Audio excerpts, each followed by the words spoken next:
If you get someone to do something for you, is it the same as making them do something for you? Is it the same as having them do something for you? Definitely not. If you let someone do something, what does that mean? If this grammar is confusing, you are in the right place. Hi, I'm Haley. Thanks for checking out my YouTube channel, Learn English with Haley. I'm from the United States and have been working with English learners since 2010.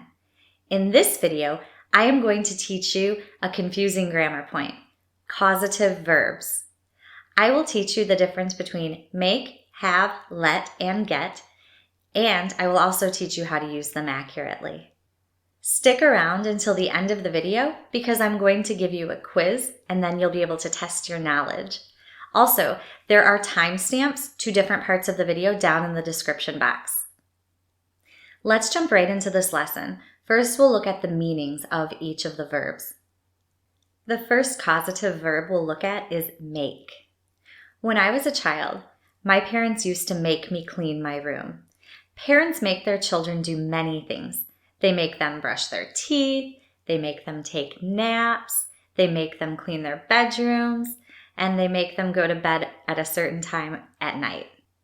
Parents are an authority, so when they tell their children to do something, the children usually do it, whether they want to or not.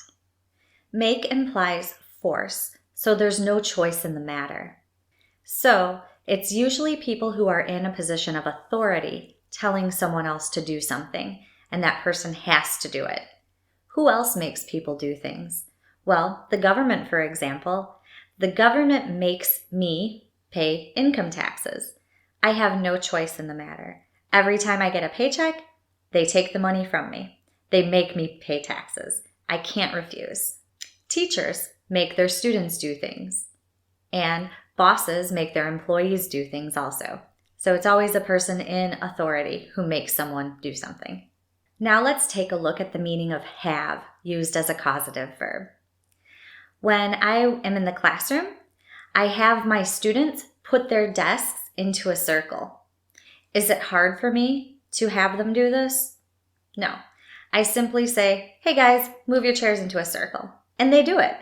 When you have somebody do something for you, it's not a big deal. You don't force them or make them do it. You simply ask them. And they say, okay. They do it willingly because it's usually a small thing. Who else has people do things? We all do. If you ask your friend, for example, to help you with a small task, they'll usually just do it. So, for example, I had her open the door for me. Or she had me give her a ride home after school. These are small things. They're not a big deal. You just ask and the person agrees. You have them do it for you.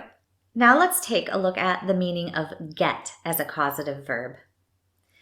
When I was a child, my parents had a hard time getting me to eat vegetables. I did not like to eat my vegetables. I didn't want to eat my vegetables. So my mom had to be creative when she was preparing vegetables for me. She would do things like cut them into cute little shapes to make it more fun for me to eat them. She'd also try to hide them in other foods so that I might not notice. She also would act like they were so delicious so that I'd actually want to eat them. It was a lot of work for her, but eventually she got me to eat vegetables. So with the meaning of get, you have to convince somebody to do something. It's not an easy task. You don't just say, eat your vegetables, and they say, okay. No, it takes a lot more work. You have to negotiate, you have to bargain, you have to persuade that person. So with get, you are persuading someone to do something for you. Here's a question for you. Have you ever gotten someone to do something that they didn't really want to do at first, but then they finally did? Tell me about it in the comment section below. Now we'll look at the last causative verb that we'll talk about today, let. The meaning of let is different again. When I was teaching in the classroom and I gave my students an exam, my students would always ask me, teacher, can we leave after the exam is over, please? And I would say, yes, you can leave.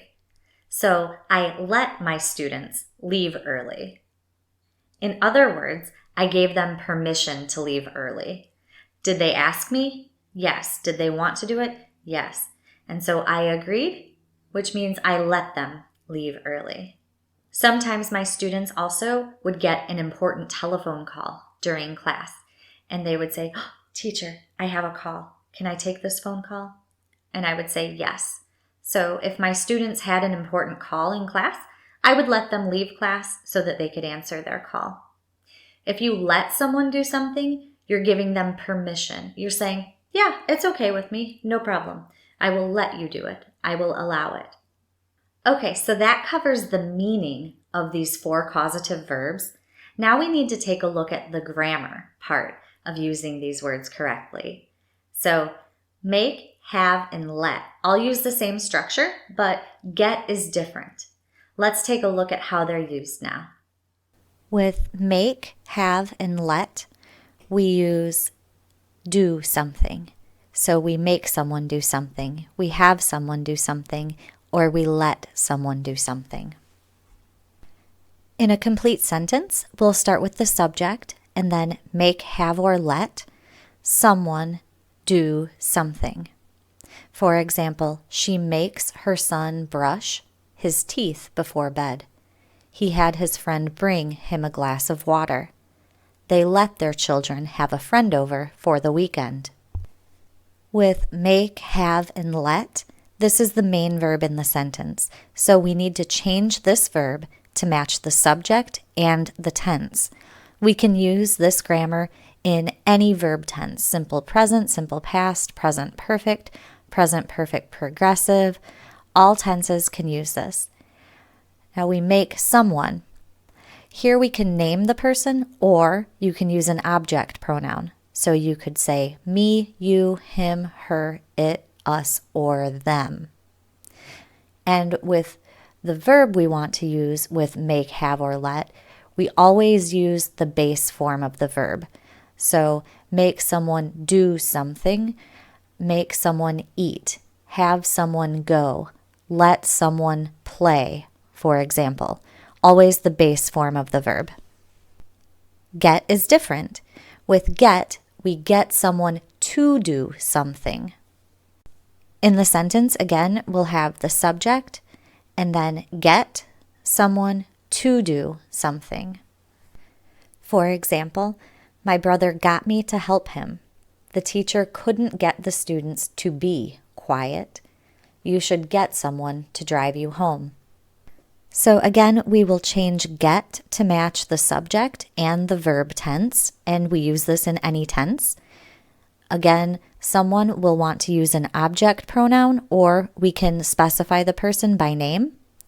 And then with the verb we're using with get, we want to use the infinitive form. So to do something.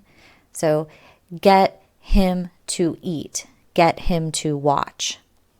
Now we've learned the grammar. Are you ready to try a quiz? Before we get to the quiz, I would love it if you could subscribe to my channel and hit the like button on this video. That really helps me keep making new videos for you guys here on YouTube. So here's the quiz. Let's see how well you've got this. During the quiz, you can hit pause if you need a little bit more time to read the question and the answer choices. Good luck. You can do this.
How did you do? I hope that you understand these 4 causative verbs better now and feel more confident using them. Make sure you check the description box. I've got some links to other places you can find me, like on Instagram, for example. Anyway, thank you guys so much for watching. I hope you have a beautiful day. Bye-bye.